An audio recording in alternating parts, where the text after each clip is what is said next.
Hello friends, Jaya classes channel में आपका स्वागत है। जया क्लासेस चैनल के माध्यम से आज आप पढ़ रहे हैं भारतीय इतिहास।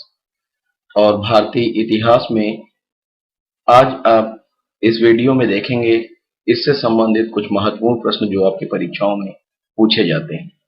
तो चलिए हम देखते हैं आज की वीडियो के अपने पहले क्वेश्चन को। हमारा पहला क्वेश्चन है, गुरु ग्रंथ साहिब का संकलन किस गुरु ने किया था? तो गुरु ग्रंथ साहिब क्या है? ये सिखों का धार्मिक ग्रंथ है और ये उनका आदि ग्रंथ है। उसी आदि ग्रंथ को गुरु ग्रंथ साहिब के नाम से जाना जाता है। अब ये सिखों की बात है तो सिख पंथ या सिख धर्म के संस्थापक कौन है? तो सिख धर्म के संस्थापक हैं गुरु नानक देव। कौन है? गुरु नानक। और यहां जो ऑप्शन आपको दिया गया है कि गुरु ग्रंथ साहिब का संकलन किस गुरु ने किया? गुरु अर्जुन देव, गुरु रामदास, गुरु अंगद, गुरु गोविंद सिंह। तो देखिए ये सब जो है गुरु ही हैं और गुरु नानक जी ने इनकी स्थापना की, इस धर्म की। उसके बाद जो ये जब उन्होंने स्थापना की तो पहले गुरु तो वो हो गए। उसके बाद दूसरे गुरु कौन हुए? गुरु अंगद देव। यहां जो गुरु अंगद आपको दिखाई दे रहा है ये दूसरे हैं। परीक्षा में पूछा भी जाता है दूसरे तीसरे या इस प्रकार से। तो ये गुरु अंगद देव जो हैं ये क्या हैं? दूसरे गुरु हैं। और गुरु रामदास ये जो हैं आपके चौथे गुरु हैं। गुरु रामदास क्या है? चौथे गुरु हैं। और तीसरे गुरु कौन थे? गुरु अमरदास। और दूसरे गुरु गुरु अंगद जो आपने देखा अभी। तो इस प्रकार से देख रहे हैं, प्रथम गुरु जो थे जिन्होंने इस धर्म की स्थापना की वो है गुरु नानक। और दूसरे जो गुरु हुए वो गुरु अंगद। और तीसरे हुए गुरु अमरदास। और चौथे हुए गुरु रामदास। और इसके बाद फिर नंबर आता है पांचवें गुरु जो आपको स्क्रीन पर दिखाई दे रहे हैं, गुरु अर्जुन देव। ये पांचवें गुरु हैं और इन्होंने ही क्या किया? गुरु ग्रंथ साहिब का संकलन किया। तो समझ गए आप, गुरु ग्रंथ साहिब का संकलन किसने किया? गुरु अर्जुन देव ने। और ऑप्शन नंबर डी में जो है गुरु गोविंद सिंह, ये कौन से गुरु थे? तो ये 10वें गुरु थे। कौन से स्थान पर थे ये? 10वें गुरु। और परीक्षा में पूछा जाता है कि सिख धर्म के 10वें गुरु कौन है? तो ये है 10वें गुरु। और 9वें गुरु कौन है? ये भी कभी कभी परीक्षा में पूछ जाता है, गुरु तेग बहादुर के बारे में। वे 9वें गुरु हैं। तो चलिए यहाँ जो ऑप्शन थे मैंने इनके अकॉर्डिंग आपको बता दिया। लेकिन जो हमारा क्वेश्चन है, गुरु ग्रंथ साहिब का संकलन किस गुरु ने किया? वो किया था गुरु अर्जुन देव ने। Option number A. चलिए आगे बढ़ते हैं। क्वेश्चन नंबर 2, निम्न वक्तव्यों पर विचार कीजिए। कथन है, अलाउद्दीन इक्ता एवं मुकद्दम की व्यवस्था को समाप्त नहीं कर सका। और इसका कारण यहां दिया जा रहा है, परिस्थितियां उनके अनुकूल न थी।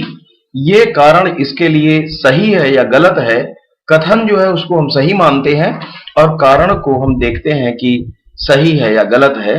तो अब देख लें कथन भी सही है कि गलत है, इस तरह के ऑप्शन के अकॉर्डिंग आपको समझना है। तो अलाउद्दीन इक्ता एवं मुकद्दम की व्यवस्था को समाप्त नहीं कर सका और कारण दिया गया है परिस्थितियां उनके अनुकूल न थी। तो आप देखेंगे अलाउद्दीन ने ना तो इक्ता प्रथा समाप्त की और ना ही खूती प्रथा एक प्रथा थी वो भी समाप्त नहीं की। और उसने केवल क्या किया?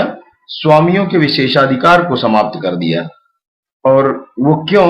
क्योंकि परिस्थितियां जो है उनके अनुकूल न थी या नहीं थी। तो ये जो हमारा जो कारण बनकर आ रहा है, परिस्थितियां उनके अनुकूल नहीं थी, अलाउद्दीन इक्ता एवं मुकद्दम की व्यवस्था को समाप्त नहीं कर सका, ये दोनों ही जो है सही है। इसका मतलब ऑप्शन नंबर 1 कथन एवं कारण दोनों सत्य हैं तथा कारण कथन की व्याख्या करता है, क्योंकि उस समय जो परिस्थितियां थी वो उनके अनुकूल नहीं थी। चलिए आगे बढ़ते हैं क्वेश्चन नंबर 3 की ओर। क्वेश्चन नंबर 3 है, शासक जिसके समय मुगल प्रांतों की संख्या सर्वाधिक थी। तो देखिए यहां जो ऑप्शन दिया गया है अकबर, जहांगीर, शाहजहां, औरंगजेब। तो आपको इन्हीं चारों ऑप्शनों में से बताना है कि कौन सा ऐसा शासक था जिसके समय में मुगल प्रांतों की संख्या सर्वाधिक थी। तो आपने ये भी पढ़ा है कि कौन सा ऐसे शासक था जिसके समय में हिंदू पदाधिकारियों की सबसे ज्यादा संख्या थी। तो ऐसा था औरंगजेब, ऑप्शन नंबर डी।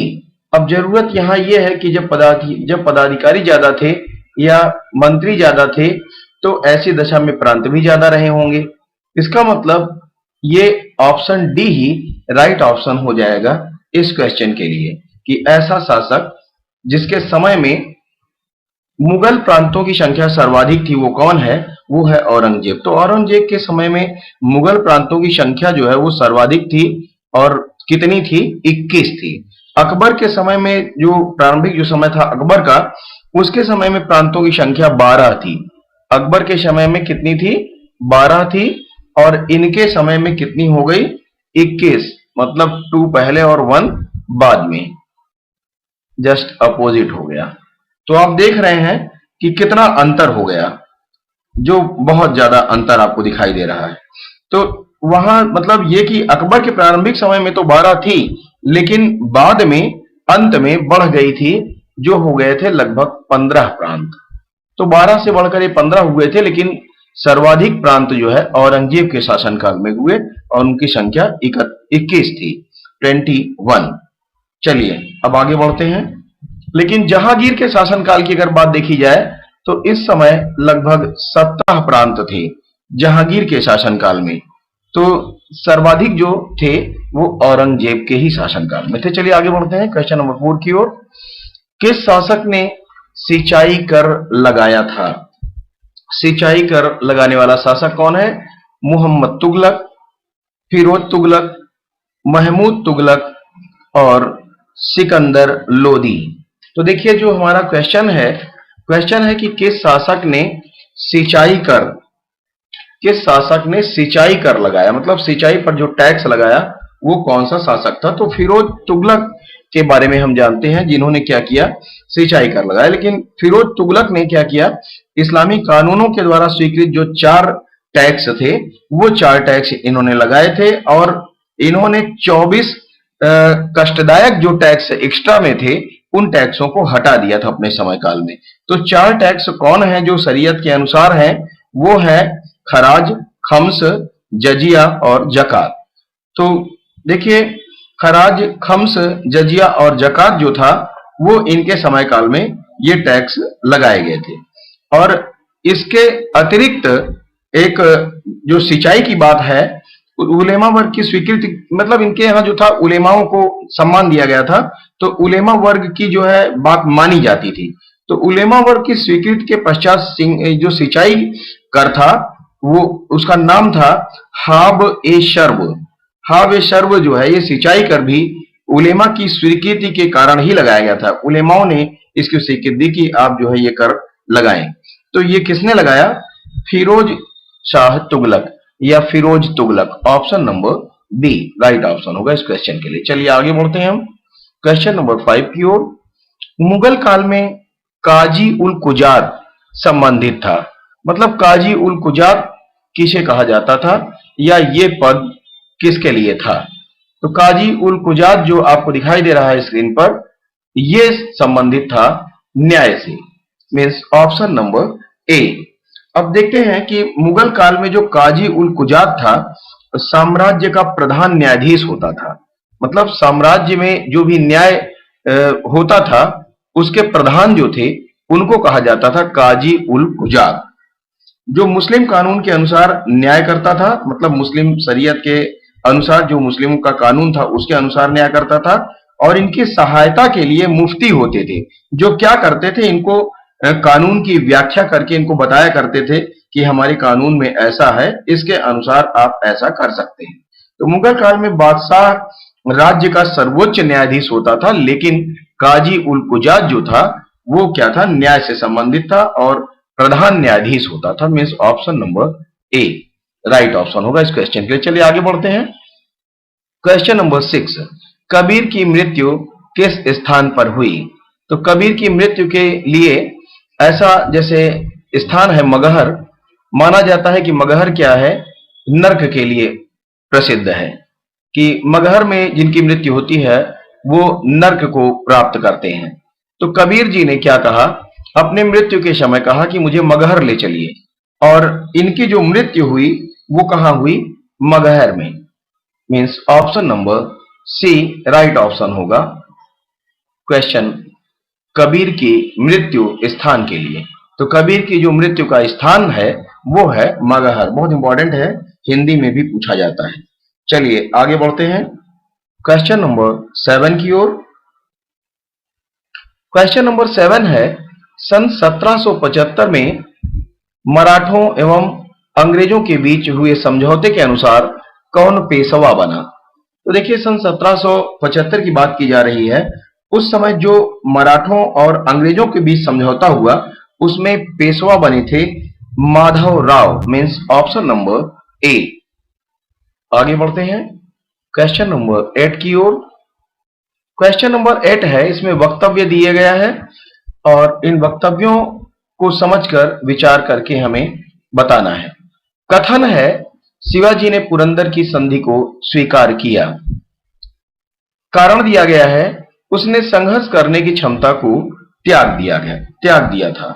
तो देखिए शिवाजी ने पुरंदर की जो संधि को अपनाया या पुरंदर की संधि जो उन्होंने की वो इसलिए स्वीकार किया था क्योंकि उस समय वास्तव में उनकी जो क्षमता थी वो मुगलों से युद्ध करने की नहीं रह गई थी। अर्थात उनकी स्थिति बहुत ही कमजोर हो गई थी, अत्यंत कमजोर हो गई थी, जिसके कारण जो है उन्होंने पुरंदर की संधि की। तो देख रहे हैं हम कथन और कारण दोनों ही सत्य हैं। Means option number A right option होगा इस क्वेश्चन के लिए। कथन एवं कारण दोनों सत्य हैं तथा कारण कथन की व्याख्या करता है। Option number A. चलिए आगे बढ़ते हैं क्वेश्चन नंबर 9, शिवाजी के शासनकाल में कर वसूलने वाला अधिकारी क्या कहलाता था? तो शिवाजी के शासनकाल में जो लगान व्यवस्था थी, लगान में जो कर वसूलने का काम था वो जिस अधिकारी को ये जिम्मेदारी दी गई थी उसे कहा जाता था पटेल या पाटिल। तो आप ध्यान रखेंगे पटेल या पाटिल दो में से कुछ भी आपको दिया जा सकता है, लेकिन यहाँ ऑप्शन में पटेल है। तो आप देखें option number B right option होगा इस क्वेश्चन के लिए। मीन्स जो टैक्स जो कर वसूलने वाला जो अधिकारी होता था उसको कहा जाता था पाटिल या पटेल, जो गांव के पैतृक अधिकारी होता था। गांव में ये जो है एक पैतृक अधिकारी होता था, मतलब अगर ये इसकी मृत्यु हो जाए तो फिर इसके पुत्र को उसके स्थान पर जगह दिया जाता था। चलिए आगे बढ़ते हैं क्वेश्चन नंबर 10 की ओर। क्वेश्चन नंबर 10 है, सन 1857 में झांसी के विद्रोह को किसने दबाया? 1857 की क्रांति के बारे में आपने पढ़ा है अपने हिस्ट्री में, और ये बहुत इंपॉर्टेंट क्रांति समझी जाती है जिसमें रानी लक्ष्मीबाई ने डटकर मुकाबला किया अंग्रेजों का। तो देखिए इस समय काल में झांसी में 1857 का जो विद्रोह हुआ इसका नेतृत्व किया था महारानी लक्ष्मीबाई ने, और जनरल ह्यूरोज जो था उसने उन्हें क्या किया, पराजित किया था और झांसी के विद्रोह का दमन किया था। तो दमन करने वाला उस समय कौन था? General Hugh Rose. अपने दुर्जेय शत्रु के बारे में उसने कहा है कि यहाँ पर वह औरत सोई है जो विद्रोहियों में एक मात्र मर्द थी, मतलब उसको मर्द की संज्ञा दी गई। तो आपने रानी लक्ष्मीबाई के बारे में सुना है, बुंदेले हर बोलों के मुंह हमने सुनी कहानी थी, खूब लड़ी मर्दानी वो तो झांसी वाली रानी थी। तो झांसी वाली रानी वास्तव में बहुत ही पराक्रमी थी, बहुत ही उसने डट कर मुकाबला किया अंग्रेजों से, और जो इनके विद्रोह को दबाया जिसने वो था Hugh Rose. Means option number B. चलिए आगे बढ़ते हैं क्वेश्चन नंबर 11 की ओर। निम्न वक्तव्यों पर विचार कीजिए। कथन, राम सिंह कूका ने पंजाब में अंग्रेजों के विरुद्ध विद्रोह किया। और कारण यहां दिया गया है, उनका उद्देश्य सिख धर्म में फैले भ्रष्टाचार को समाप्त करना था। बिल्कुल सही है। कथन जो है, राम सिंह कुका ने पंजाब में अंग्रेजों के विरुद्ध विद्रोह किया था, ये भी सत्य है।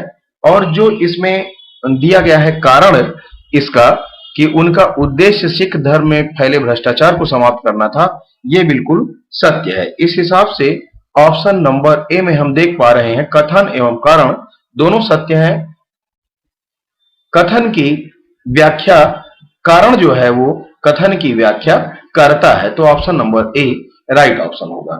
चलिए आगे बढ़ते हैं क्वेश्चन नंबर 12 की ओर। क्वेश्चन नंबर 11 था, यस। क्वेश्चन नंबर 12, निम्नलिखित यूरोपीय व्यापारियों के आगमन को क्रमबद्ध कीजिए। मतलब क्रम से भारत में कौन कौन से व्यापारी आए, उन पहले कौन आया, फिर उसके बाद कौन आया, फिर कौन आया, ये क्रम आपको बनाकर बताना है। तो देखिए, डच, पुर्तगाली और अंग्रेज, फ्रांसीसी। तो सबसे पहले जो आए वो हैं पुर्तगाली, और ये 1498 में आए। तो सबसे पहले वास्को डी गामा आया। तो आप देख रहे हैं पुर्तगाली मीन्स ऑप्शन नंबर 2। सबसे पहले आने वाले कौन है? पुर्तगाली। और उसके बाद कौन आए? फिर उसके बाद आए डच। उसके बाद कौन आए? डच। मीन्स सबसे पहले पुर्तगाली, तो 2, और 2 के बाद डच आए 1, फिर उसके बाद आए फ्रांसीसी मीन्स ऑप्शन नंबर 4, और उसके बाद आए अंग्रेज। अंग्रेज जो है, सॉरी, उसके बाद आए अंग्रेज और लास्ट में आया फ्रांसीसी। मैंने क्रम थोड़ा गलत बता दिया आपको, तो ध्यान देंगे। सबसे पहले आए पुर्तगाली, उसके बाद आए डच, और फिर उसके बाद आए अंग्रेज, और लास्ट में आए फ्रांसीसी। तो आप देखेंगे इसके अकॉर्डिंग आप मैच करें। ऑप्शन जो आपको दिए गए हैं वो है first A B C D में दिए गए हैं। फर्स्ट है 1 2 3 4, तो ये नहीं मैच कर रहा है, क्योंकि पहले 2 होना चाहिए, तो वो आपको ऑप्शन नंबर डी में ही दिखाई दे रहा है। ऑप्शन नंबर डी में है 2 1 3 4, और यही आपका राइट ऑप्शन है। मीन्स ऑप्शन नंबर डी, यही क्रम रहा है भारत में जो विदेशी व्यापारी जो है, यूरोपीय व्यापारी जो है, इनके आगमन का क्रम। चलिए आगे बढ़ते हैं क्वेश्चन नंबर 13 की ओर। अंग्रेजों ने सर्वप्रथम अपना व्यापारिक कारखाना लगाया था कहां? तो अंग्रेज जब आए अपने यहां, मीन्स भारत में जब अंग्रेज आए, तो इन्होंने अपना सबसे पहले कारखाना कहां स्थापित किया? इन्होंने कारखाना स्थापित किया सबसे पहले सूरत में। Means option number C. बहुत ही इंपॉर्टेंट क्वेश्चन है और ये अक्सर परीक्षा में पूछा जाता है। सबसे पहले इन्होंने अपना व्यापारिक कारखाना, व्यापारिक कोठी कहां स्थापित की? तो सूरत में। चलिए आगे बढ़ते हैं क्वेश्चन नंबर 14 की ओर। फ्रांसीसियों का प्राचीनतम कारखाना कहां स्थापित हुआ? तो यहां बात है फ्रांसीसियों की। फ्रांसीसियों का जो प्राचीनतम कारखाना था वो स्थापित हुआ था पांडिचेरी या Puducherry. Option number B, Pondicherry. चलिए आगे बढ़ते हैं question number 15, East India Company एवं उसके बाद बनी कंपनी का विलय कब हुआ? ईस्ट इंडिया कंपनी के बारे में आपने सुना, जिसकी स्थापना 1600 में हुई थी। और ईस्ट इंडिया कंपनी, पुरानी ईस्ट इंडिया कंपनी और बाद की ईस्ट इंडिया कंपनी, दोनों नई और पुरानी ईस्ट इंडिया कंपनी का विलय हुआ, वो हुआ 1702 में। 22 जुलाई 1702, मीन्स ऑप्शन नंबर सी। तो आप देख रहे हैं बहुत ही इंपॉर्टेंट क्वेश्चन ये रहा है कि विलय कब हुआ, तो 1702 में हुआ। और आपने जो भी क्वेश्चन इस वीडियो के थ्रू पढ़ा आज, जो आपने 15 क्वेश्चन देखे, ये सारे के सारे क्वेश्चन बहुत ही इंपॉर्टेंट हैं और परीक्षाओं में पूछे गए हैं। तो आप, अगर ये मेरा वीडियो आपको अच्छा लगता है तो आप अपने मित्रों को भी शेयर करें, उनको भी जानकारी दें। Thanks for watching.